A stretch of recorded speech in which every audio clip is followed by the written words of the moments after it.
რადიო იმედის ეთერშია გადაცემა აკრძალული ხილი. საუბრების სექსზე და არა მხოლოდ.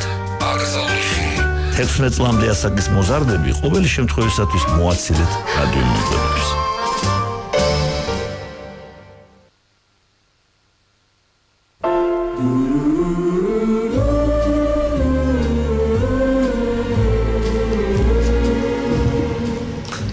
მოგესალმებით ქალბატონებო და ბატონებო.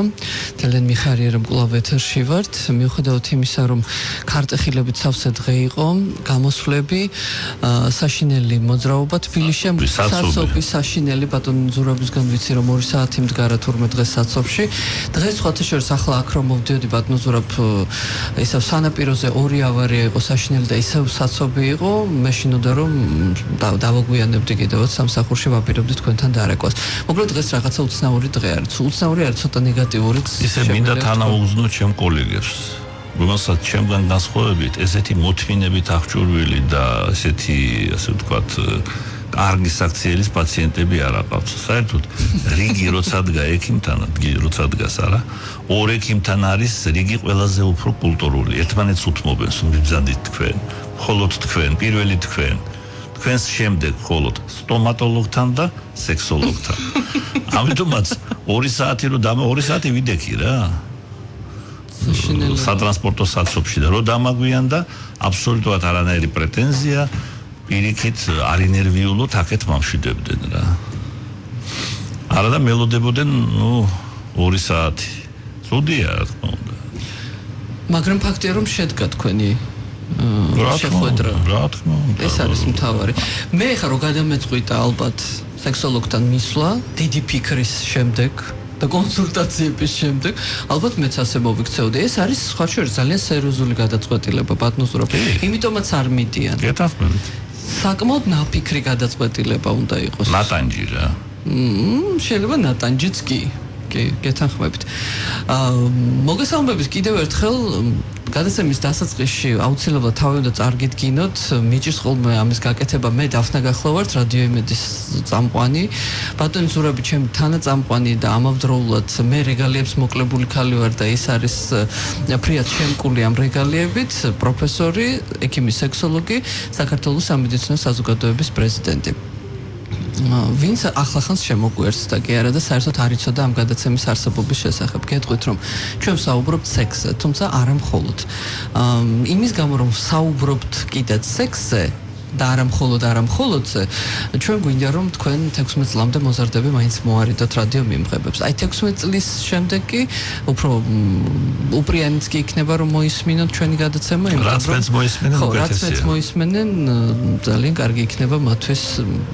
საკმაოდ კარგ ცოდნას მიიღებენ ამ გადაცემიდან. გადაცემას ეწოდება აკრძალული ხილი. ჩვენ შეგვიძლია ვიდეოთ იმაზე, შესაფერისია ეს დღევანდელი დღისთვის ეს სახელწოდება თუ არა. ფაქტია რომ ჩვენის ძალიან მოგწონს. ბატონ ზურაბ, მე მინდა თქვენ მოგმართოთ, მინდა თქვენგან მოისმინოს დღეს საზოგადოებამ ჩვენი გადაცემის თემა. თუმცა სანამ თქვენ დაიწყებთ, მე აუცილებლად უნდა შევახსენო რადიო მსმენელებს ჩვენთან დაკავშირების რა და რა საშუალებები არსებობს. პირველი ეს არის სატელეფონო კავშირი ჩვენთან, ჩვენ 2 ტელეფონი გვაქვს სტუდიაში და სიამოვნებით გაგცემთ პასუხებს პირდაპირ ეთერში.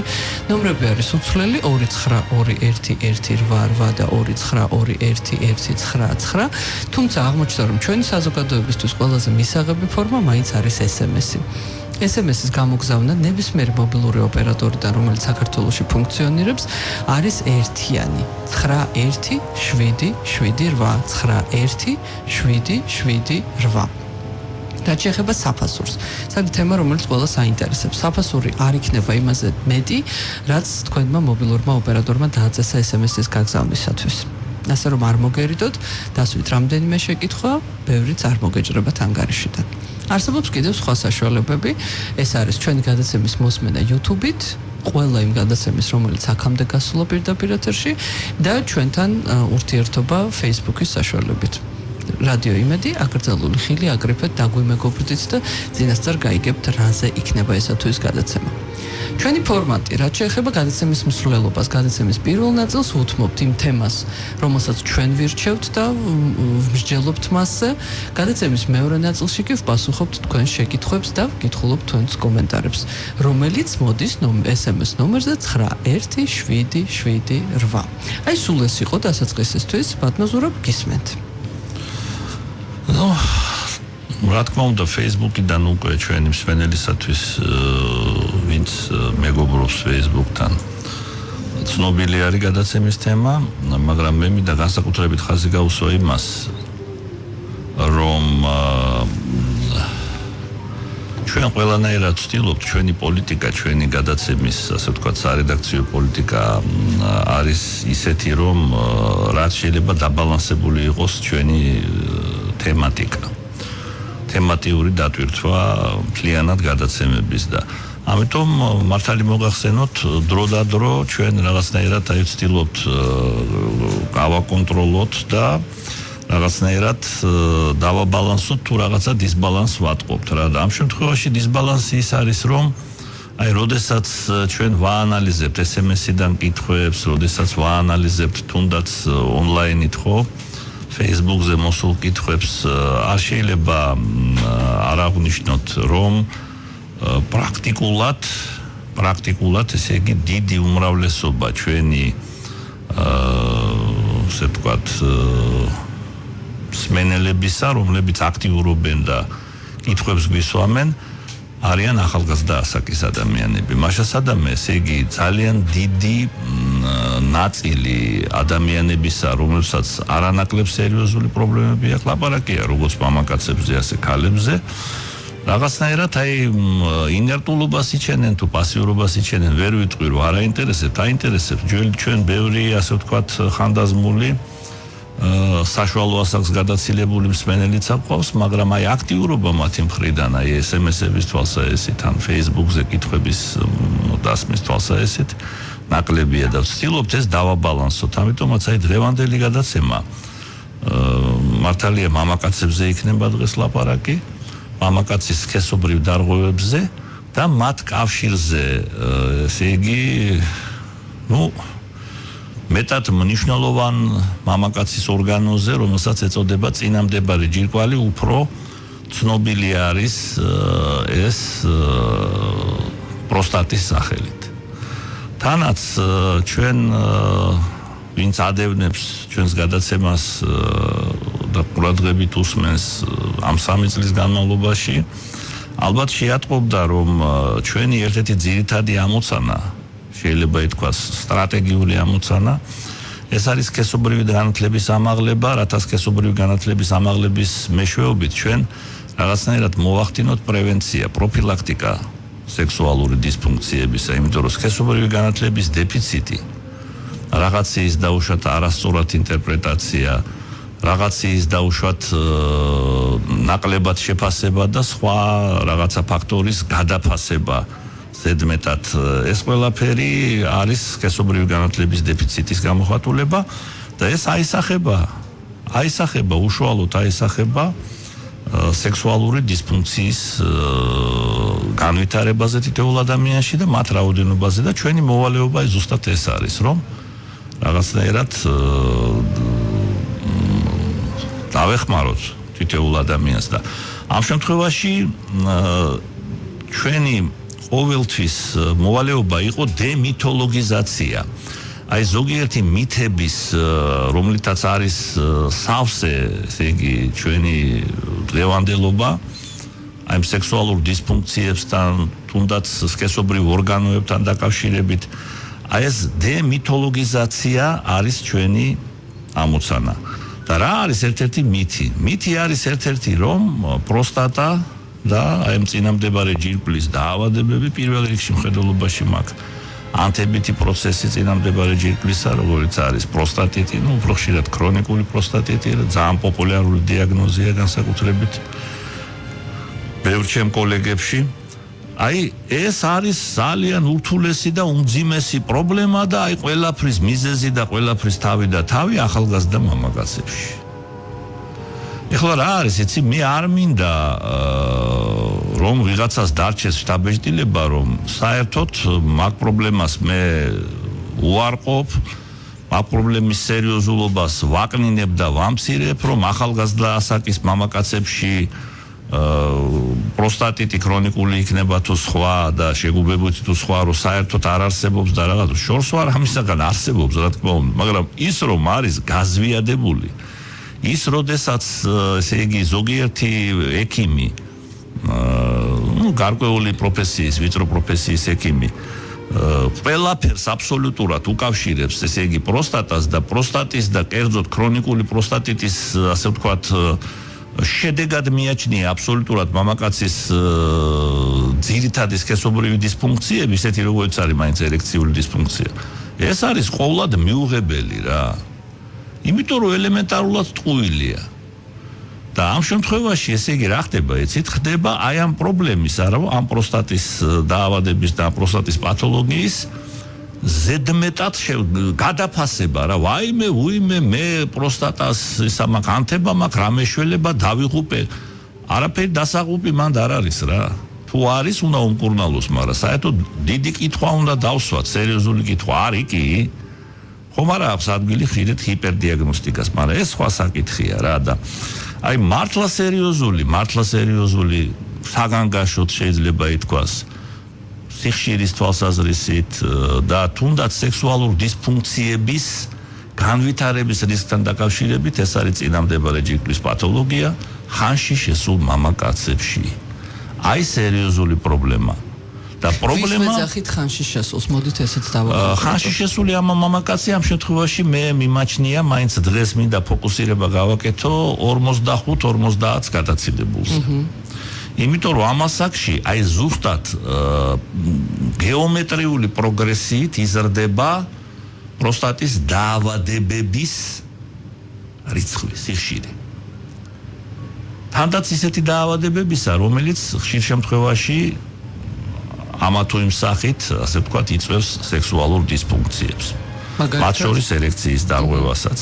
აი ყველაზე ცნობილი, ასე ვთქვათ, ყველაზე ხშირი პათოლოგია, აი არსებობს სტატისტიკა, არსებობს ეპიდემიოლოგიური კვლევები ძალიან სერიოზული, საზღვარგარეთულიც, ჩვენთანაც არის კვლევები ეგეთი,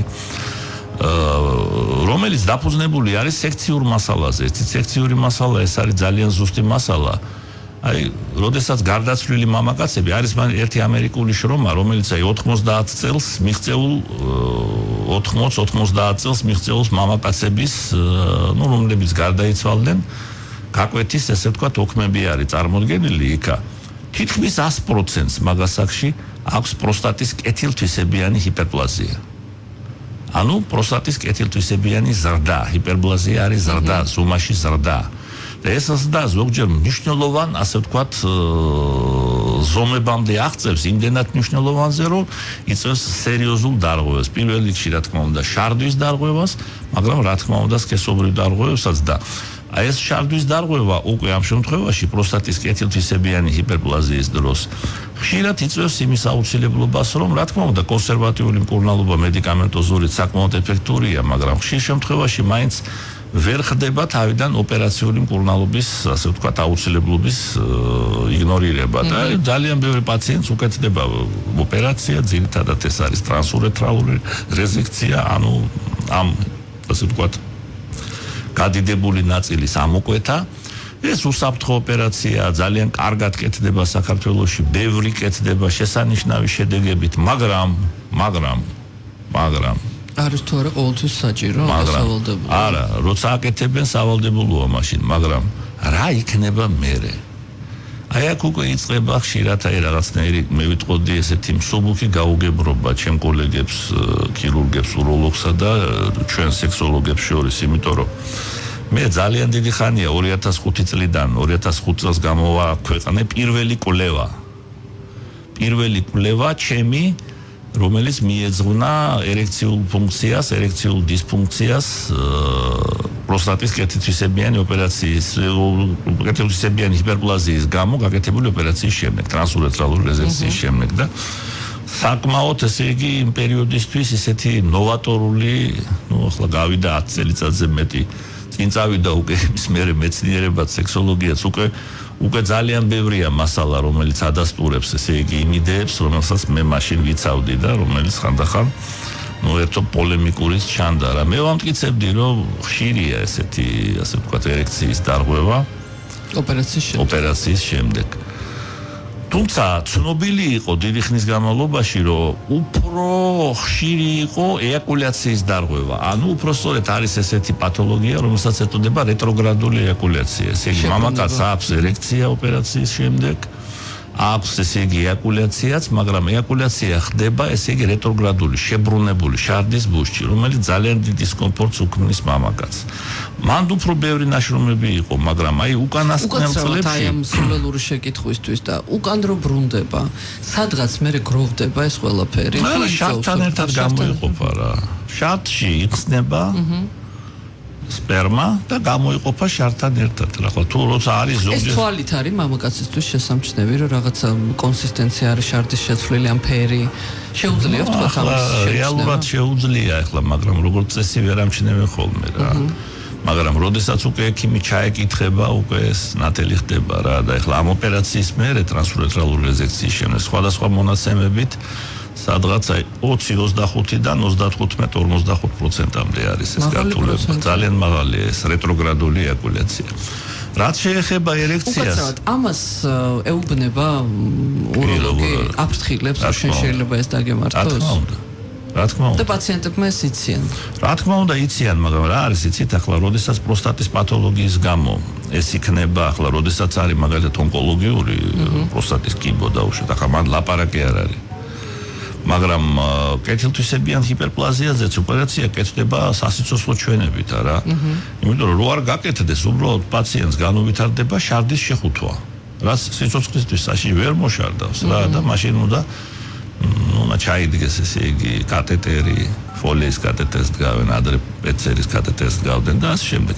მაგრამ საინტერესო უფრო სხვა საკითხია, ერექციული დისფუნქცია ვითარდება თუ არა. ამაზე ვისაუბრებთ მოკლე საინფორმაციო გამოშვების შემდეგ. კი ბატონო. აკრძალული ხილი დაფნასთან და ზურაბ მარშანიასთან ერთად. აკრძალული ხილი.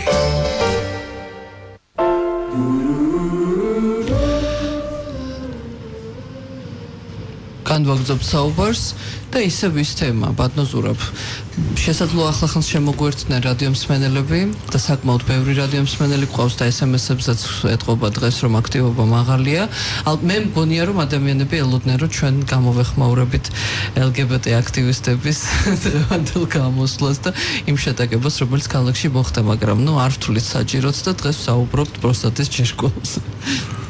და მასთან რა არის იცით მის პრობლემებს. თემატიკა ფართია ჩვენი გადაცემისა, ჩვენ ვეხებით, ჩვენ არ გაურბივართ, ახლა თუ იქნება კითხვა მაგაზეც გავცემთ რა. მაგრამ ამ შემთხვევაში ესე იგი ლაპარაკი არის სერიოზულ პრობლემაზე, რომელიც დღეს გადაუწყვეტელია. ახლა როდესაც ჩვენ მქონდა ლაპარაკი წინამდებარე ჯირკვლის დაავადებებზე ხნოვან მამაკაცებში, მათი პრობლემა ეს არ არის რა ახალგაზრდების პრობლემა რა. 18 წლის და 25 წლის ბიჭს პროსტატის კეთილთვისებიანი ჰიპერპლაზია არ დაემართება რა. შეუძლებელია ეგეთი რაღაც. მაგრამ აი ხნოვანი მამაკაცი, რომელსაც უკვე ახლა ძნელად წარმოსადგენია ხნოვანი მამაკაცი, რომელსაც ასაკის მატებასთან ერთად ერექციის პრობლემის, ასე ვთქვათ, დარღვევის პრობლემის, ასე ვთქვათ, დამძიმებასთან რო არ კონდეს შეუძლებელია ეგ უბრალოდ რა. ხა როდესაც მიდის დავარო, აი მაგალითად აი პროსტატაზე ოპერაცია და კეთილთვისებიანი ჰიპერპლაზია არანაირ გავლენს არ ახდენს ერექციაზე ელემენტარულად. ეს არის იმის იგნორირება, რომ ეს მამაკაცები უკვე ისეთ ასაკში არიან, რომ თავისთავად უკვე ერექციის დარღვევა ბევრ მათგანს უკვე აქვს.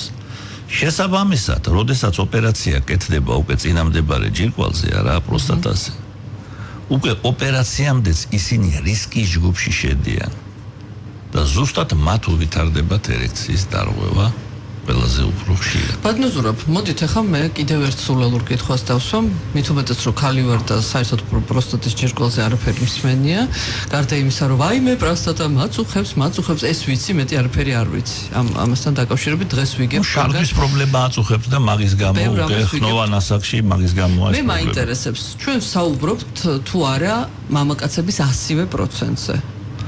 არა, ახლა არიან მამაკაცები, რომლებსაც ასაკთან ერთად, უხეშად ვთქვათ, სიბერეში ეს პრობლემა არ აქვს. არა, ეს ახლა როგორ არის, იცით, ახლა ფლატ 100% ვერ იქნება, მაგრამ მე ხო მოვიტანე მასალა, რომლის მიხედვითაც აი 80-90 წლის მამაკაცს არა, თითქმის 100%-ს აქვს პროსტატის კეთილთვისებიანი ჰიპერპლაზია. ძალიან ბევრს აქვს რა და შესაბამისად ეს პრობლემა არ აქვს მნიშვნელობა 100 უახლოვდება თუ 60 55 რო იყოს და ცოტაა. კიდევ ერთი შეკითხვა, არის თუ არა ეს რაიმე კავშირში ჩვენ სადაც წესებთან, ჩვეულებებთან, სუფრასთან, სმასთან, ჭამასთან, ცხარესთან, მჟავესთან, მარილიანთან, ალკოჰოლთან, არ ვიცი, რამესთან. იცით რა, ძნელი სათქმელია, მაგრამ არის. კვლევები თუ არ არსებობს. არის, მაგრამ აი ეს რეგიონალური და ეკვების თავისებურებები ეს ხო არ არის აი რაღაცნაირად საჭმლის მომნელებელი სისტემის რა ვიცი, წყალთან. ხო. ეს არა, ეხლა რა არის, იცით, ეს და საერთოდ წინამდებარე ჯირკვლის დაავადებები დამოკიდებული არის, განსაკუთრებით ონკოლოგიური, ჰორმონოდამოკიდებულია, ესე იგი, ჰორმონულ ბალანსთან, ტესტოსტერონის ცვლასთან არის დაკავშირებული მის სეკრეციასთან უშუალოდ რა და შესაბამისად, ესე იგი, როცა ლაპარაკი არის რაოდენობრივ ზრდაზე, აი მაგალითად ამერიკაში არის გაკეთებული აი ესეთი კვლევა, რომლის მიხედვითაც მათ დადგენილი აქვს, რომ მაგალითად ფერატკანიან ამერიკელებში, აფროამერიკელებში, აი პროსტატის, ასე ვთქვათ, პათოლოგიის, კერძოდ აი კიბოს სიხშირე მეტია. ვიდრე თეთრკანიანებში. რაც გარკვეულწილად დაკავშირებული არის ტესტოსტერონის პროდუქციის სიჭარბესთან. ეხლა ესეთი კვლევები ჩვენთან შესაძლებელია იყოს. აი, იცით რა მაინტერესებს, რეგიონების მიხედვით თუ არსებობს? რომ ვთქვათ, სამხრეთელები მეტად, ჩრდილოელები მეტად, აზიელები ნაკლებად. აი თქვენ როგორც ეხლა რა თქვით, აფროამერიკელები მაგალითად, ხო გამოიკვეთა რაღაც ჯგუფი. იცით რა, ეხლა ეს უფრო უროლოგების კომპეტენციაა, ეს მაგათი ეპარქია რა და ისინი უფრო ფლობენ ასეთ ინფორმაციას. ჩემთვის რაც არის ცნობილი, აი ეს აფროამერიკელებზე, აი მოგახსენეთ რა. მაგრამ ეხლა რა არის, მე უროლოგი არა ვარ, სექსოლოგი ვარ და ამიტომ უფრო სხვა რაღაცა მაინტერესებს ხო. ამ შემთხვევაში ჩვენ ტანდემი გვაქვს, ესე იგი, ჩვენ მუშაობთ უროლოგებთან ერთად, იმიტომ რომ უროლოგის გარეშე, როდესაც ლაპარაკი არის სექსუალური დისფუნქციაზე, რომელიც განპირობებული არის პროსტატაზე ოპერაციით, არა, უროლოგის გარეშე ჩვენ ხო ვერაფერს ვერ გავაკეთებთ, არა. ის არის ძირითადი წამყვანი, ასე ვთქვათ, და ჩვენ ვართ, ესე იგი, მისი პარტნიორი ამ შემთხვევაში. უნდა ვიყოთ პაციენტის ინტერესებიდან გამომდინარე, იმიტომ რომ ჩვენ როცა ვამბობთ, რომ ეხლა კი ბატონო, ახლა რეტროგრადული ეაკულაცია გასაგებია, რომ პრობლემაა სერიოზულია, უქმნის დისკომფორტს, მაგრამ სამწუხაროდ რეტროგრადული ეაკულაცია ცუდად ემქვემდებარება მკურნალობას, სხვათა შორის. აი შებრუნება არის ხო, აი ერთ-ერთი ის პათოლოგია, რომელიც იშვიათი სხვათა შორის სექსოლოგიაში უფრო მეტი კარგად ექვემდებარება, მაგრამ აი ეს ექვემდებარება, მაგრამ ძნელად. მაგრამ ასეა თუ ისე, ახლა ამ დროს აქვს ერექცია მამაკაცს, ამ დროს აქვს ორგაზმი, ხო? თანხმოვან მამაკაცს ახლა უფრო მწვავე ეს არის პრობლემა შედარებით ახალგაზრდა მამაკაცებში, რომლებსაც უნდათ რომ კონდეთ შთამომავლობა. ხო? შეუძლებელია უბრალოდ ესე იგი ფიზიოლოგიური სქესობრივი აქტით, როცა რეტროგრადული ეაკულაცია აქვს მამაკაცს, სპერმა როცა იღვრება შარდის ბუში, ის ქალს ვერ დაორსულებს, ხო მართალია? გამორიცხულია ესა. უნდა მოხდეს შარდის შეგროვება. არა, შარდის შეგროვება ხდება, მისი ფლოტაცია, ანუ გაფილტრა, მე იქიდან სპერმატოზოიდების გამოყოფა და მე ხელოვნური ინსემინაცია შეყვანა. ხო, ეს ხო ბუნებრივი არ არის. ხო, მაგრამ ამიტომაც ხა ხნოვანებში ეს პრობლემა არ არის აქტუალური, მაგრამ ერექცია არ არის აქტუალური. ძალიან აქტუალური. არის აქტუალური და ესე იგი, აი ჩემ კვლევაშიც მე ვამტკიცებ, რომ პროცენტი საკმაოდ დიდია რა. იმიტომ რომ ის მამაკაცები ისედაც რისკის ჯგუფში არიან ასაკობრივი, ასე ვთქვათ, სოლიდურობის გამო და ეხლა რა არის, იცი, როცა ვამბობთ პარტნიორობას, იდეალში უნდა წარმოვიდგინოთ როგორ, არა? იდეალში ოპერაციის წინ, რა თქმა უნდა, უროლოგი იკვლევს, უროლოგი აკეთებს, მაგრამ ამ პროცესში ოპერაციის წინა, ასე ვთქვათ, აი სკრინინგის პროცესში რა, სადაც უნდა გამოვლენილი იქნეს ის პაციენტები, რომელიც რისკის ჯგუფია, რომელსაც უკვე აქვს სერიოზული ერექციის დარღვევა, ხო? რომელსაც 100%-ში განუვითარდებათ, ესე იგი, საკმაოდ სერიოზული ერექციული დისფუნქცია ოპერაციის შემდეგ. გამოყოფილი უნდა იყოს სკრინინგის საშუალებით ეს და უნდა მოხდეს მათი, ასე ვთქვათ, მომზადება წინა საოპერაციო ისეთნაირად, რომ, ასე ვთქვათ, მინიმუმამდე იყოს, ასე ვთქვათ, რისკი ერექციული დისფუნქციის განვითარების. მოახერხებს ახლა უროლოგია მას მარტო, ძალიან ეჭვი მეპარება. თქვენს უნდა იყოთ ჩართული სექსოლოგები. არა ვართ. ფაქტია რომ არის, იგი ჩვენი პარტნიორობა. სამი კაცი ხართ. არა ვართ სამი, არა ვართ სამი და ჯერ ერთი, ესე იგი უნდა აღდგეს სერტიფიცირება სპეციალობას და კეთილინებლოს და ახალგაზრდობამაც მოიფხანოს ყური და დაეუფლოს ჩვენ პროფესიას. არა ვართ ცოტანი.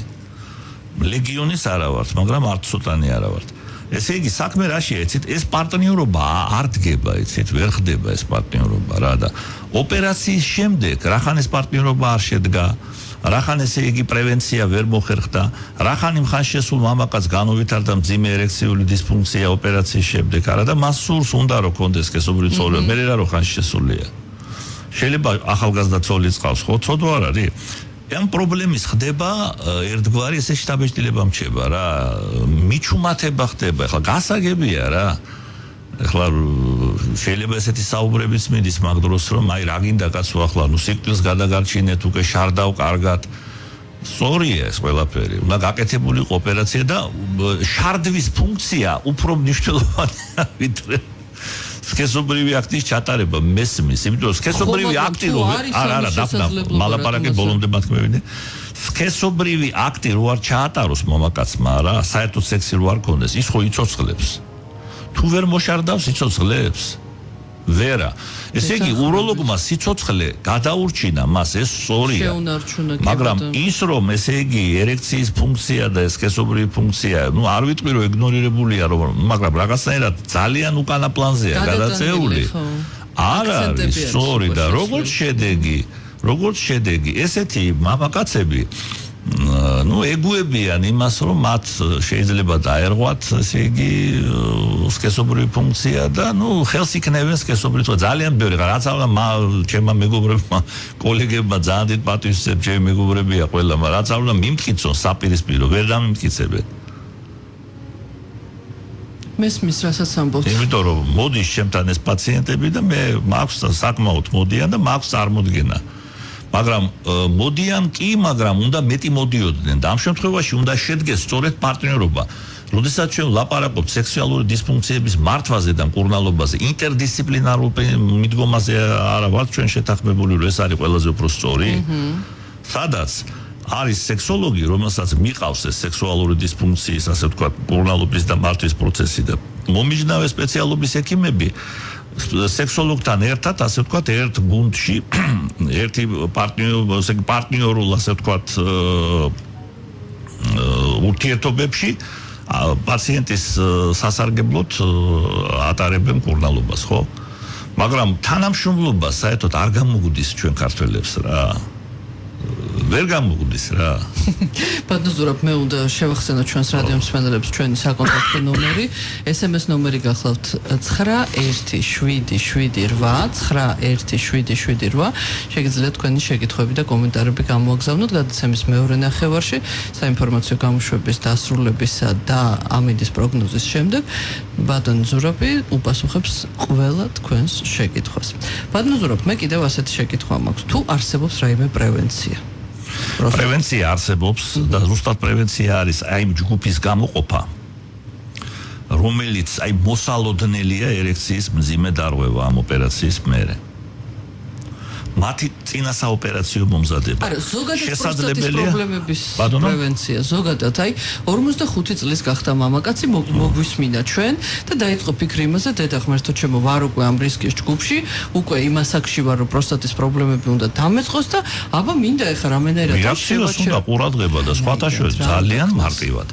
ძალიან მარტივად. სხვათა შორის ეხლა თუ არ შეიძლება არ აღნიშნო და ეხლა ძალიან დიდი მუშაობა ჩაატარა აი ჯანმრთელობის დაცვის, ასე ვთქვათ, სამსახურის სისტემური, ასე ვთქვათ, რეფორმა მართლა ჩატარდა ბოლო ამ 4 წლის განმავლობაში. ახლა ჩვენ ვიცით საყოველთაო დაზღვევა, მისი მიღწევები, ესე იგი ჩვენ ვიცით და ახლა არავინ ამაზე არ დაობს, რომ ესე იგი წვდომა თუნდაც ქირურგიულ, ასე ვთქვათ, ოპერაციებზე მნიშვნელოვნად გაიზარდა, მაგრამ სამართლიანობა მოითხოვს, რომ მანამდე საკმაოდ 15 წელია თუ არ ვცდები, თუ უფრო მეტი საქართველოში მუშაობს სკრინინგის პროგრამა, აი ზუსტად პრევენცია, სკრინინგის პროგრამა, პროსტატის სპეციფიკური ანტიგენის განსაზღვრისა საქართველოს ყველა მოქალაქისათვის უფასოდ არსებობს ეროვნული სკრინინგ ცენტრი ქალაქ თბილისში, ნიდუბეშია, წერეთლის გამზირზე. უფასოდ 50 წელს მიღწეულ ყველა მამაკაცს 50-დან 60 წლამდე, როცა უფრო აქტუალურია ეს. ანუ გასაგებია, ახლა კარგია მანამდეც იყოს და მერეც, მაგრამ შეზღუდულია ეს რესურსები და ახლა ხო უნდა ასე ვთქვათ, რეალურად შევხედოთ. გავიაზროთ ეს ყველაფერი რა. ესეც კარგია და დიდებულია. ამიტომაც 50 წელს მიღწეულმა მამაკაცმა ყოველწლიურად უნდა ასე ვთქვათ, ჩააბაროს ეს ანალიზი სკრინინგ ცენტრში უფასოა, მადლობა ღმერთს. თუ 45 წლის მერე გააკეთებს, კიდევ უკეთესია თავის ფასად, თავისი ფული ჯიბიდან 50 წლის მერე უკვე სახელმწიფო იხდის ამას. ეს არის სერიოზული პრევენცია, იმიტომ რომ სხვათა შორის დამახასიათებელია პროსტატის სპეციფიკური ანტიგენის, ასე ვთქვათ, მაჩვენებლის ზრდა კეთილთვისებიანი ჰიპერპლაზიის დროსაც. და ასევე პროსტატის კიბოს დროსაც, მაგრამ საქმე რაშია, იცით, ესე იგი არის კიდევ კლინიკური სიმპტომატიკაც და ძირითადად ეს არის შარდვის დარღვევა რა და ასე დროს ყურადღება რა თქმა უნდა მიაქციოს მამაკაცმა, ძირითადი ასე ვთქვათ, გარდა ხშირი შარდვის, ახლა ხშირი შარდვაც თავისთავად არის ღამის შარდვა. ღამე არ უნდა დგებოდეს რა მამაკაცი რა, 2-ჯერ, 3-ჯერ და ერთხელაც არ უნდა დგებოდეს პრინციპში. მე მაგალითად ძნელად წარმომიდგენია 50 წლის მამაკაცი ღამე რო საერთოდ არ დგებოდეს, მაგრამ ეს უკვე არის, ასე ვთქვათ, რაღაცა განგაშის ზარი. ერთხელაც კი თუ დგება? ნუ ერთხელ კაი ახლა, ნუ დალია და რაღაცა ლუდი დალია. კაი, წყალი დალია. წყალი დალია ხო, მაგრამ 2-ჯერ გასო და 3-ჯერ. 2-ჯერ 3-ჯერ? არა. ხო და ნუ რა არის მარტივია რა. ეს თითქმის პრობლემა არ შეიძლება რა იყოს. შესაძლებელია, მაგრამ უროლოგი იმისთვის არსებობს. უროლოგი იმისთვის არსებობს. მოკლედ ვიფასო მამაკაცებო 2-ჯერ 3-ჯერ თუ დგებით მიაქციონ ყურადღება რა ყველაფერი ამას. მიაქციეთ ყურადღება იარეთ ექიმებთან. იმიტომ რომ მე ამან პროგრესირება იცის. ექიმთან მიხვალთ ბატონ ზურაბს ასევე ექიმს სექსოლოგს შეგიძლიათ დღეს დაუსვათ შეკითხვები. გამოგზავნეთ ნომერზე 917778 ნებისმიერი მობილური ოპერატორიდან. ასევე შეგიძლიათ დაგვეკავშირდეთ ტელეფონის მეშვეობით 292118 და 292119 არის ჩვენი ტელეფონის ნომრები. განვაგრძოთ ახლა საუბარი პრევენციაზე. ყურადღებაზე ხო არ გადავიდეთ? ზარია ეთერში და ვუპასუხოთ რადიო მსმენელს.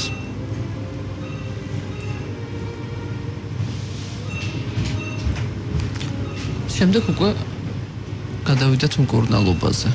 უпростоრ შეგვიძლია გადავიდეთ სანამ ჩვენი ხმის რეჟისორი დაგვაკავშირებს ჩვენს რადიო მსმენელს. აი ბევრი კითხულობს რა, აი ჩვენ მაინც ვლაპარაკობთ ახლა ყველაზე უფრო სერიოზულ დარღვევაზე, რაც საგანგაშოა ხოლმე ყველაზე უფრო ხშირად მამაკაცისთვის, ეს არის ერექციის დარღვევა, ხო? აი ახლა კი ნამდვილად ეთერში ზარება. აი კი ბატონო. მოგესალმებით საღამომშვიდობის.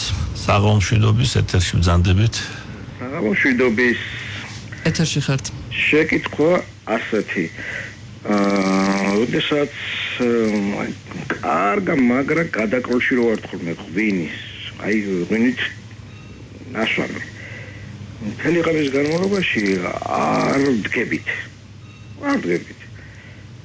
გადის დილამდე ეს პერიოდი, ღამის პერიოდი, რომ არ გავდივართ საპრეპარაშოში.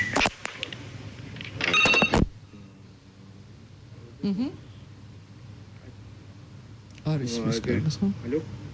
აგვეთიშა. არა, არის ხაზზე, მაგრამ ცუდად ისმის, ცოტა ხმამაღლა თუ შეიძლება. მაღლა. ეს ღვინონას არ გავდივართ მთელი ღამის დილამდე. ნუ ანუ თქვენ გაინტერესებთ ეს კარგია თუ ცუდი? კარგია თუ ცუდია, რა ხდება რამ შემთხვევაში? კი ბატონო. წყალდალეულზე გავდივართ, ღვინოდალეულზე არა. აი რა ხდება, რატო?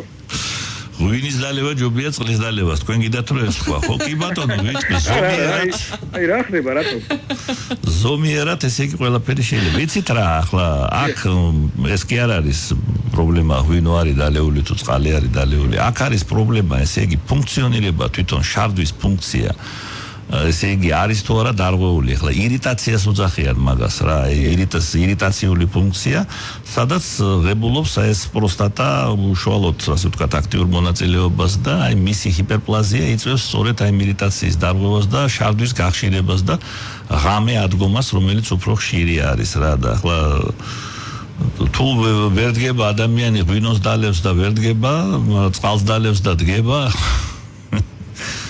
ეს მაგას არა აქვს ახლა ნამდვილად დიდი მნიშვნელობა. აქ ლაპარაკი არის თვითონ სიმპტომების ერთობლიობაზე, მაგას IPSS-ი ქვია, ესე იგი ეს არის კითხვარია სხვა შორის ძალიან კარგი, რომელიც ასევე პრევენციისთვის კარგია. კიდევ ერთი მსმენელი და ვამთავრებთ პირველ საათს. ალო? გამარჯობა. ხაზზე ხართ, მოგესალმებით. მე მაინტერესებს ერთი იოგას დამოკიდებულება მკურნალობაში და უშუალოდ პროსტატა იქნება თუ საერთოდ აი თქვენი გადაცემაში რა ის უჭირავს ჯანმრთელობასთან დაკავშირებით იოგა ჯანმრთელობის სამსახურში. მე ვიცნობ პიროვნებას 90 წელს მიღწეულ პიროვნებას ცუდად იყო 50 წლის ასაკში და ახლა არის იდეალურ ფორმაში ყოველდღიურად ვარჯიშობს ხო და მუშაობს კიდევაც და ძალიან დაეხმარა ეს იოგა რაც დაიწყო მთელი თავის ყურება მეორე ახალგაზრდობა მიიღო. დიდი მადლობა ძალიან კარგი შეკითხვაა ბატონო ზურაბ. სექსუალური დისფუნქციების სამკურნალოდ იოგა არ გამოიყენება. ყოველ შემთხვევაში ტრადიციულ მედიცინაში, ხა ინდოეთში თუ რაღაცნაირად მაგას იყენებენ, არ გამიგონია მაგალითად, მაგრამ ჯანმრთელობისთვის ეს ცუდი არ არის, ლაპარაკი არის ჰათხა იოგაზე. ჰათხა იოგა ეს არის ფიზიკური და სუნთქვითი ვარჯიშების კომპლექსი, რომელიც პრინციპში მე ვფიქრობ არ არის ცუდი, მაგრამ ახლა ზოგადად ვარჯიში რომ კარგია, მე პოპულარიზაციას უნდა აკეთებდეს თვითონ სახელმწიფო. თვითონ ადამიანს უნდა ხდებოდეს ბანერი გაკრული, რომ ივარჯიშეთ და იბინეთ. ჯანსაღი ცხოვრების წესი, ფიზიკური აქტივობა, ხო? ეს ყველაფერი არის კარგი და მათ შორის სქესობრივი ფუნქციისთვის. ჩვენ განვაგრძობთ ჩვენს გადაცემას საინფორმაციო გამოშვებისა და ამინდის პროგნოზის შემდეგ, თქვენ კი იხელთეთ დრო, დაგვირეკეთ, ეთერს მიღმა თუ გინდათ ბატონ ზურაბთან გასაუბრება ძალიან კარგი დრო არის ამისთვის და SMS-ების გამოსაგზავნად 917778 გადაცემის მეორე ნაწილში ბატონ ზურაბი ყველა თქვენს შეკითხვას უპასუხებს. რადიო იმედის ეთერშია გადაცემა აკრძალული ხილი. საუბრების სექსზე და არა მხოლოდ. აკრძალული ხილი. 16 წლამდე ასაკის მოზარდები ყოველი შემთხვევისათვის მოაცილეთ რადიო იმედს.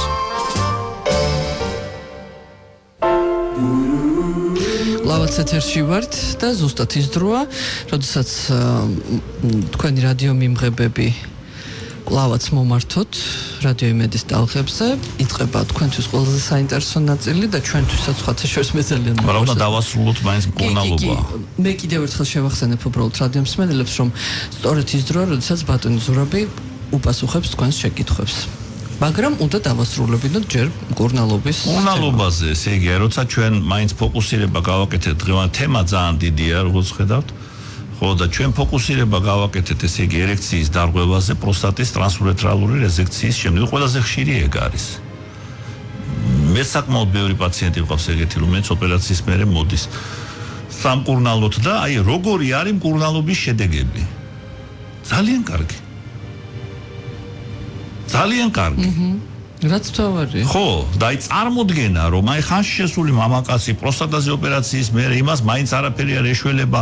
ეხლა მე ვერ ვიკადრებ და ვერ ვიტყვი, რომ ჩემი კოლეგა ესე ეუბნება, რა თქინდა შენ სექსი.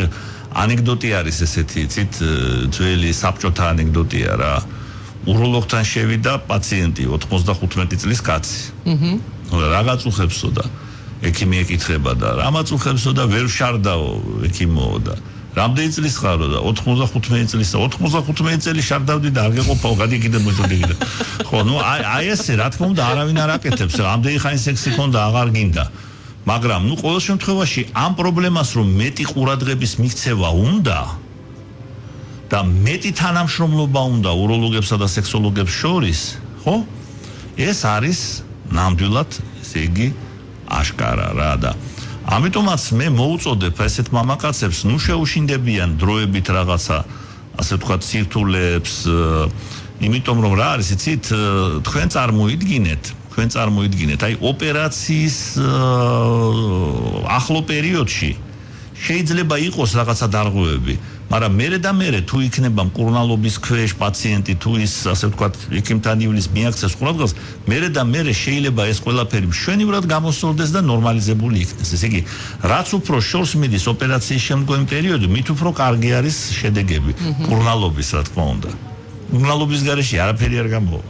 ზოგს უნდა აი ტელეფონი დარეკავს და აბა მითხარი ერთი რა დავლიო, არ არის რა ეგრე რა. მეც მინდა რომ ეგრე იყოს. მეტი თავისუფალი დრო მექნებოდა. თითო პაციენტთან 1 საათს ხარჯავ ხოლმე რა და არ გამოდის ასე და რა ვქნა ახლა. ექიმი იმიტომ მოიგონა, ასე ვთქვათ, კაცობრიობამ, რომ ექიმთან იაროს ადამიანმა რა. გადავიდეთ? მე ვფიქრობ, უკვე შეიძლება გადავიდეთ. ბლიცზე თუ ბევრია. კიდევ ერთხელ შევახსენებ, ჩვენი SMS ნომერი გახლავთ 91778. თუ გაგიჩნდებათ შეკითხვები, ან მოგინდებათ კომენტარის გაკეთება, შეგიძლიათ გამოგზავნოთ ნებისმიერი მობილური ოპერატორიდან ერთიანი ნომერი 91778 გადაცემის ბოლომდე თქვენთვის მოქმედებს. ვიწყებთ. მოგესალმებით ვარ ბათუმიდან, მინდა თქვენთან ჩამოვიდე კონსულტაციაზე, სად შეიძლება რომელ კლინიკაში რა დღეებში, მადლობა, მე მივწერა აუცილებლად პასუხს. მოგესალმებით, მაინტერესებს ადამიანი, რომელიც მასტურბაციას ეწევა, შეიძლება თუ არა მისი ამოცნობა და როგორ. რატო უნდა ამოიცნოს გამოგებინეთ ახლა მე გეტყვით რა ხდება რაღაცა იდიოტიზმი რო ცელდება მასტურბაციის ამკრძალველი კანონი და რაღაც ახლა ეს შიზოფრენიაა უკვე რა ეს უკვე მე გეტყვით რატომ ეს გონება ჩლუბობაც არ არის რა ბატონო ზურაბ როგორც ჩანს თვითონ არის მასტურბაციით დაკავებული სხვენია და არა მე ჩვენ ინტერნეტში და ჩვენ სოციალურ ქსელებში მოვკარი რაღაცა თვალი რომ ვიღაც იდიოტები რაღაცებს ავცელებენ ეს იდიოტიზმია რა თქმა უნდა ასეთი იდიოტი ჩვენ პარლამენტში ნამდვილად არ არის. მასტურბაციის ამგზავრელი კანონი რა ამგზავრელი კანონიაც. რას მიუჯია? მოკლედ ამოცნობა შეუძლებელია ნუინერვიულად. ყველა თინეიჯერს 100%-ს.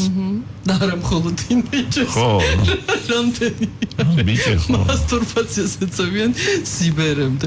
23 წლის ბიჭი ვარ, სექსუალური ლტოლვა და საწინააღმდეგო სქესის მიმართ ლტოლვამ ცოტა მიკლო და მაინტერესებს საშიშია თუ არა. რამდენის ვარო? 23-ის. იცით რა, ესე იგი, საშიში მოდი ესე ნუ დავსვათ საკითხს. მაგრამ ყოველთვის დავსვათ კითხვა, რატომ? და ამ კითხვაზე რატომ 23 წლის კაცმა უნდა იცოდეს? პასუხის გაცემაში დაეხმარება ექიმი სექსოლოგი მხოლოდ. მეტი ვერავინ. რატომ? ესე იგი მას რაღაცა აწუხებს, ხო? რაღაცა პრობლემის იდენტიფიცირება გააკეთა რა ამ ყმაწვილმა 23 წლის 23 წლის ყმაწვილმა, ხო? აუცილებელია დადგინდეს რატომ. შეიძლება არც არაფერი სერიოზული არ იყოს, მაგრამ ექიმთან მისვლა და კონსულტაცია აუცილებელია გენაცვლად. ბატონო ზურაბ ძირითადად რა იწვევს ჰიპოტენციას ახალგაზრდობაშიო? ჰიპოტენცია არაფერი არ არის, ჰიპოპოტენციაც ეს არის, ასე ვთქვათ, უცოდინარობა რა, სამწუხაროდ, ჩემ და სამწუხაროდ ხშირად. თქვენ გსმენიათ ასეთი რაღაცა? მსმენია, ეს არის სამარცხვინო რა, ჯერ ერთი ვინ ხმარობს ამ ტერმინს, იმპოტენცია, ჰიპოპოტენცია, კარგით რა, რომელიც საუკუნეა. ჰიპოპოპოპოპოპო, ლიმპოპო. აი ლიმპოპოში უნდა გავუშვათ ესეთი ექიმები ჩვენ, ვინც ჰიპოპოპოპოტენციას მგუნალობს. რა არის ეს ჰიპოპოტენცია? მოუჭარბებული? არაფერი არ არის რა. არა, ნუ შინაარსი რა შეიძლება რომ. ნუ რა ვქნა ახლა, ნუ არა, თქვენ როგორ გავიგეთ? ენდემიური კერა ვართ ჩვენ, ასე ვთქვათ, იოდის დეფიციტისა და კრეტინიზმია, მეტი არაფერი რა. ბატონო ზურაბ, გთხოვთ თავი შეიკავოთ. არაფერი, ეს დიაგნოზია, კრეტინიზმი, ეს არის იოდის დეფიციტით გამოწვეული, ასე ვთქვათ, ჩიყვის, ასე ვთქვათ, შედეგი რა, რომელსაც თან ახლავს გონება ჩლუნგობა. არაფერი არ არის. არ არსებობს ეს ტერმინი, არსებობს ერექციის დარღვევა, ანუ ერექციული დისფუნქცია. შეიძლება მაგალითად ლტოლვის დაქვეითება, ლიბიდოს დაქვეითება კი ბატონო. არა, ჰიპოტენციაში რას გულისხმობენ ადამიანები, გამაგებინეთ? არ ვიცი რა, აი ნამდვილად არ ვიცი რა. ნამდვილად აი მე მოусმენდი იმ ადამიანს, ვინც ამას ამიხსნიდა, მაგრამ რა თუ მეყოფა მაგის ნერვები რა რომ ან არ გავიცინო ან კიდე არ ვიტირო არ ვიტირო ზურაბ თუ შეგიძლიათ მითხარით რაღაც თქვენთან კონსულტაცია და ამას მივწერა აუცილებლად ქართულ მენტალიტეტში არსებობს ასეთი ცნება რომ თითქოს ძმაკაცის დასთან სექსი არანაირად არ შეიძლება ასეთ მიდგომაზე რას ფიქრობთ ბატონო ზურაბ ნუ კარგი რა კარგი რა ძმაკაცის და რა ნათესავია გასო ინცესტია თუ რა არის ანუ კარგით რა მართლა რა ნუ რომელ საუკუნეში ცხოვრობთ ხალხო ხო შეიძლება შეუყვარდეს ხო ძმაკაცს როგორ არ შეიძლება და რატო არ შეიძლება შეუყვარდეს და რატო არ უნდა შეუყვარდეს გამაგე ძმაკაცი რა ნაცავია კაცო დღეს არის ხოლმე აღარ არის ძმაკაცი არა არის და სიცოცხლის ბოლომდე მაგრამ ეს სხვა ურთიერთობა და ძმაკაცის და რა შუაშია კაცო ტესტოსტერონის მაგი კი არა ისა დაფნა უკაცრავად არ შეიძლება ახლა რო არა ვთქვა მაგი რა ჩემ ლექციებზე ხშირად მომხოლვე მაგას რა როდესაც ლაპარაკობენ ქალის და მამაკაცის მეგობრობაზე ჩვენ წინაპრებს ქართველებს ესეთი გამოთხმაც აქვთ რა ეს მე არ მომიგონია ძმობილი და დობილიო საბანი და ლოგინიო კარგით რა და ნუ რა თქმა უნდა შეუყვარდება და მოიყვანოს ცოლად და რა ვიცი გადაიქცევა მეგობარი ცოლის ძმად ტესტოსტერონის სიმცირე იწვევს პროსტატის პრობლემებს უკვე გითხება რა სისულელეა ესა პროსტატის არანაირ პრობლემებს ესე იგი ტესტოსტერონის დონის დაქვეითება არ იწვევს მაგრამ ტესტოსტერონის დონის დაქვეითება სხვა სერიოზულ პრობლემებს იწვევს და ეს არის სერიოზული მარკერი უпростоეთ სერიოზული სიგნალი რომ მამაკაცმა რა ასაკისაც არ უნდა იყოს ის მიაქციოს ყურადღება თავის სქესობრივ ჯანმრთელობას და მივიდეს ექიმ სექსოლოგთან სექსუალურ ჯანმრთელობასაც უძახიან სხვა შორის sexual health შემდეგი შეკითხვა რამდენად შეიძლება ადენომა შემდგომში გადაიზარდოს პროსტატის კიბოში რა პრევენცია არსებობს რომ ჰიპერპლაზია არ დაგვემართოს შესანიშნავი კითხვა არის რა და მე მზათა ვარ ასე ვთქვათ აპლოდისმენტებით შევხვდე ეგეთ კითხვას შეიძლება თვითონ მომეწონა ადენომაც იმიტომ რომ მე სპეციალურად ადენომა დღეს არ მიხსენებია რა აი როგორც იმპოტენციაც არ მიხსენებია ხო თქვენ ახსენეთ ჰიპოპოპოპოტენცია ხო რაც მომწერეს ის ვახსენე მე ვკითხულობ ხო შენ სტილს ვიცავ რაც ვიყიდე იმას ვყიდი ხო გასაგებია ეხლა რაც შეეხება ეს ლეგიტიმური ტერმინია იმიტომ რომ ეს არის წარსული მაგრამ პროსტატის კეთილთვისებიან ჰიპერპლაზიას ადრე ჩვენ უწოდებდით მეც უწოდებდი რომ ახალგაზრდა როცა ვიყო არ იყო ეს ტერმინი კეთილთვისებიანი ჰიპერპლაზია იყო ადენომა პროსტატის ადენომას მოდით ეხლა მაინც ესე იგი ადენომა გვერდზე გადავდოთ და ვილაპარაკოთ მაინც როგორც ამბობენ სწორად არა პროსტატის კეთილთვისებიანი ჰიპერპლაზია შეიძლება თუ არა გადაიზარდოს პროსტატის კიბოდ არა პროსტატის კიბო ცალკე დაავადება პროსტატის კეთილთვისებიანი ჰიპერპლაზია სხვა დაავადება სამწუხაროდ ჩვენ ვიცით მხოლოდ რომ ეს დაავადებები სხვადასხვა დონით პროსტატის კიბო უფრო მეტად პროსტატის ჰიპერპლაზია ნაკლებად დაკავშირებული არის მაინც ესე იგი მაგას უძახიან ჰორმონოდამოკიდებულ ასე ვთქვათ პათოლოგიას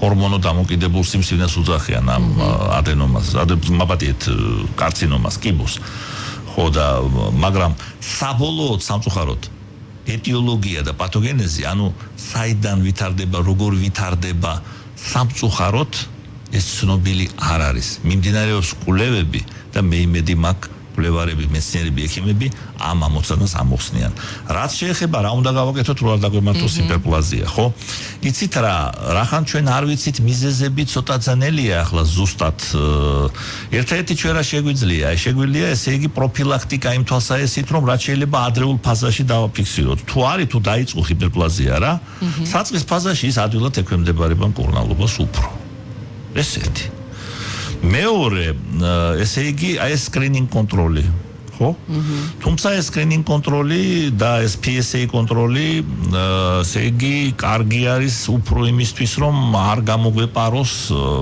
ავტისებიანი სიმსივნის განვითარება ამისთვის არის უფრო პასეული რა და მე ვფიქრობ რომ დღეს ეხოსკოპიური გამოკვლევები და ასე შემდეგ რა კიდევ ციტოლოგიური გამოკვლევებიც კეთდება, ფუნქციებიც კეთდება პროსტატისა და ბევრი არის რა საშუალებები და ძალიან ბევრი არის, ასე ვთქვათ,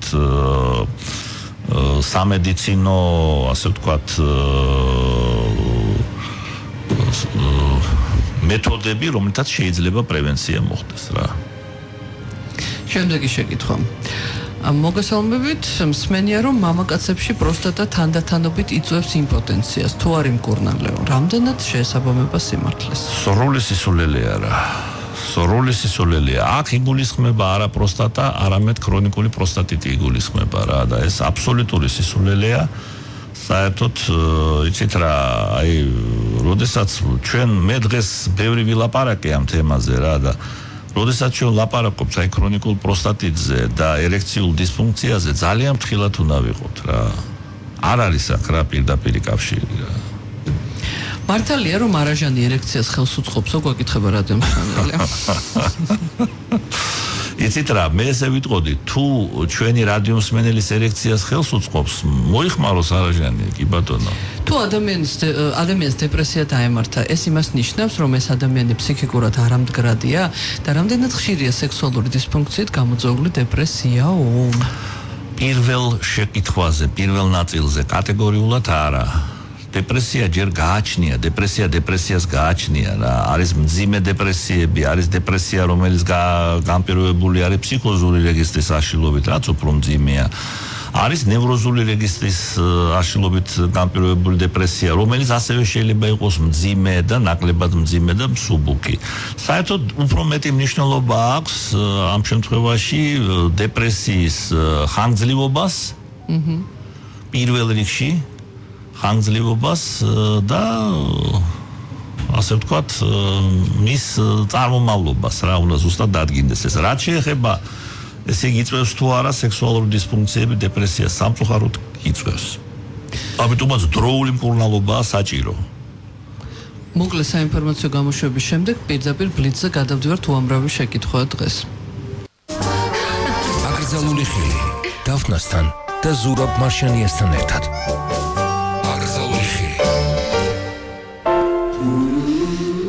ძალიან სწრაფად უნდა უპასუხოს ბატონმა ზურაბმა ახლა თქვენ შეკითხვებს. კონდომის მთლიანობა სულის ჩაბერვით უნდა შემოწმდეს და საერთოდ რამდენად ხშირია მათი წუნიანი პროდუქცია უკვე კითხება?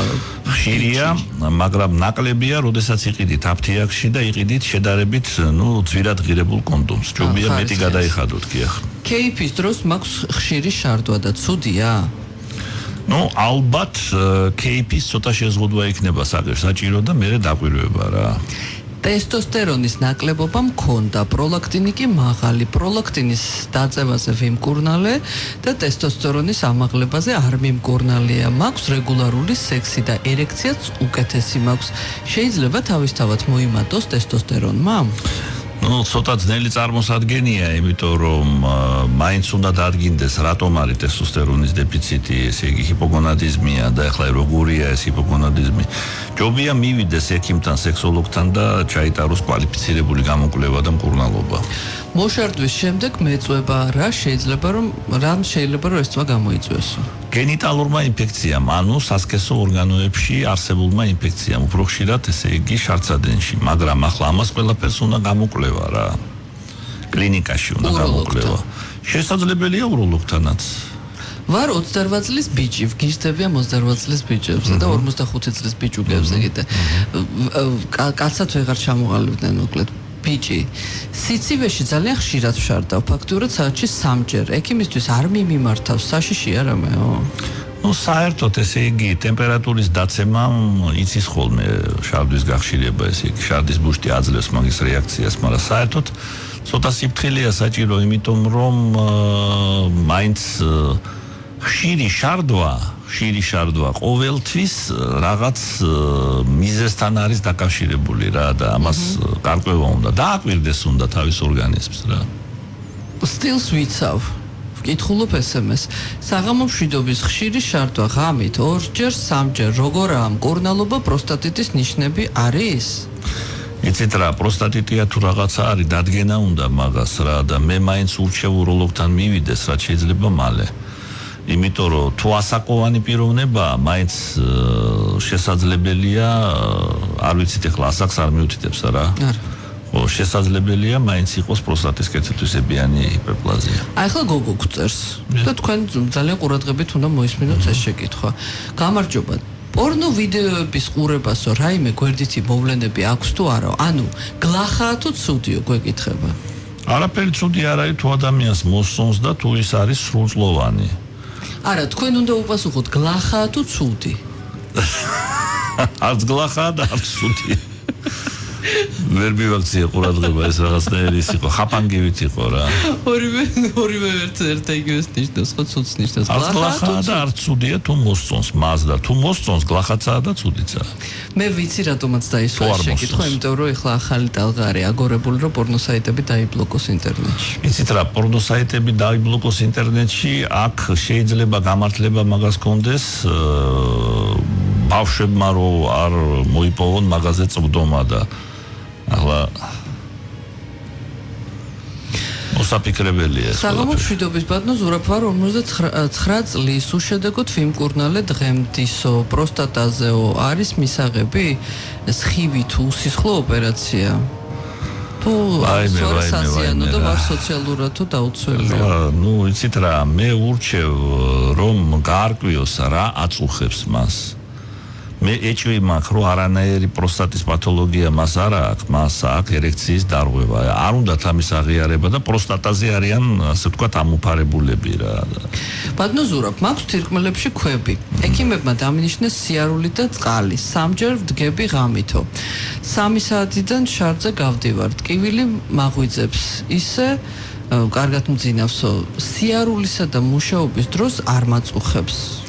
იცით რა, მე ვურჩევ მივიდეს უროლოგთან, მან თუ აქვს ესე იგი შატკენჭოვანი და რომ ისულა, ახლა მარტო წყლით და სიარულით ახლააფერი არ გამოვა, ახლა შეიძლება რაღაც მედიკამენტებსაც უნიშნავენ უროლოგები, ლიტოტრიფსიას უნიშნავენ ეს ასე ვთქვათ ამ ქვების დაშლა და ასე შემდეგ რა. მარტო წყლით და სიარულით უროლითიაზი არ დაიხევს უკან.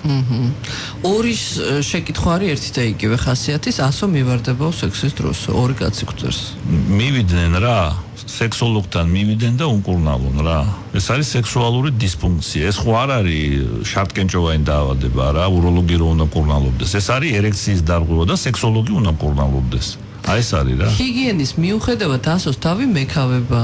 ამ შემთხვევაში რომელ ექიმს უნდა მივმართოს, სექსოლოგსო თუ უროლოგსო? უმჯობესია დერმატოლოგს, კანის ექიმს მიმართოს, უმჯობესია. მასტურბაცია რამე ზიანს ხომ არ აყენებს ქალის საშვილოსნოს ან ზოგადად ორგანიზმს უგვეკითხება? არავითარ ზიანს არ აყენებს. მაინტერესებს ხშირი სექსი როგორ მოქმედებს ტვინის დადებითად მუშაობაზე და კუნთების მუშაობაზე და საერთოდ ადამიანის ენერგია და კუნთების მუშაობაზე თქვენგან მაინტერესებსო ამის მოსმენა. კარგად მუშაობს დაკუნთების მუშაობაზე და ყველაფერზე რაც ახსენა მუშაობს კარგად. თუ რა თქმა უნდა სექსი მასაც უნდა და პარტნიორსაც. პარტნიორს თუ აძალებს არა, მაშინ არ იმუშავებს კარგად კუნთები. ერექციას რომელი საკვები პროდუქტები ეხმარებაო გვეკითხებიან? მაღაზია ჩვენ მქონდა ცალკე გადაცემა. კი ბატონო, მაგრამ ხო ვერ მაღაზია გვაქვს ცალკე გადაცემა. საერთოდ ზოგადად და მოკლედ რო ვპასუხოთ არა, ვიტამინებით მდიდარი საკვები, განსაკუთრებით E ვიტამინით. E ვიტამინის დიდი რაოდენობით შეიცავს ნიგოზი მაგალითად. ხო? გარდა მაგისა არის სხვა მცენარეებიც, მაგალითად თეთრი ხახვი, მას გააჩნია ეს დადებითი თვისება. არის კიდე სხვა პროდუქტები, მაგალითად ზღვის პროდუქტებს გააჩნიათ უფრო, ასე ვთქვათ, ესეთი ზღვის პროდუქტები თევზიც იგულისხმება თუ შრიმპი მაგალითად? მოშედარებით თევზი, მაგრამ აი ეს შრიმპიც, რა ქვია ქართულად კრევეტკას. ომარებია განსაკუთრებით კარგი. ომარი ნუ ეს დიდი კრევეტკაა ხო და სხვათა შორის აი ეს რასაც აი სალათებს რო უძახიან აი ამ ზღვის პროდუქტებისაგან seafood salad კარგია. მინდა გითხრათ რომ საკმაოდ ძველი სიამოვნება. აბა ახლა სიგი უნდათ რომ პოტენციაც გააძლიერონ და არა მე გეუბნებით რომ არ არის ხელმისაწვდომი ყველასთვის ახლა ყველა დაიჭერს ახლა ამ შრიმპების სალატს და არ არის კალმარებიც კარგია ბატონო ზურაბ საღამო მშვიდობისაო ხშირი შარდვა მაწუხებს ღამე ორჯერ სამჯერო აი ეს ადამიანი გვწერს ჩვენ ხო დავსვით კითხვა რომ ასაკი არ ვიცითო და გამოგვეხმაურა და მოგწერა რომ ვარ 37 წლისო 37 წელი არც ბევრია, მაგრამ უროლოგთან უნდა მივიდეს და ესე იგი უნდა ინახოს რა წესიერად ეს ხშირი შარდვის მიზეზი. ზოგჯერ არის ხოლმე ესე იგი არის ესეთი დაავადება urinary incontinence ოძახიანი, ესე იგი ხშირი შარდვა, რომელიც სხვადასხვა ნევროგენული ფაქტორებით არის განპირობებული რა და ამას უროლოგები კარგად ასე ვთქვათ დაუდგენენ რა. ისევ დეპრესიასთან დაკავშირებით არის შეკითხვა სექსი თუ გარკვეული დროის განმავლობაში არ ქონდა ადამიანსო დეპრესიას იწვევსო? არა, ახლა სექსის არ ქონდა დეპრესიას თავისთავად არ იწვევს, მაგრამ აი დაუკმაყოფილებლობა სქესობრივი ცხოვრებით იწვევს. და ბოლო შეკითხვა. უბრალოდ რომელიც მსლად შეკითხვაც არ არის კომპლიმენტივით არის დიდ საკეთო საქმეს აკეთებთო დიდი მადლობაო და აინტერესებს ადამიანს სხვა სახელმწიფოებშიც თუ არის მსგავსი გადაცემები და მე რამდენადაც ვიცი არის როგორ არა არის სხვა სახელმწიფოებში უთმობენ საკმაოდ დიდ ყურადღებას სქესობრივ განათლებას და მისი ამაღლების აუცილებლობა სახელმწიფო პოლიტიკის რანგში აყვანილი ესე ვიტყოდი რა და იმედია ჩვენთანაც ესე იქნება ოდესმე. ეს იყო ბოლო შეკითხვა დღეისთვის. ამით სრულდება ჩვენი გადაცემა. ერთმანეთს შევხვდებით მომავალ სამშაბათს 22 საათსა და 15 წუთზე. ყველას მშვიდობიან ღამეს გისურვებთ. კარგად ბრძანდებოდეთ. კარგად ბრძანდებოდეთ ძვირფას მეგობრებო.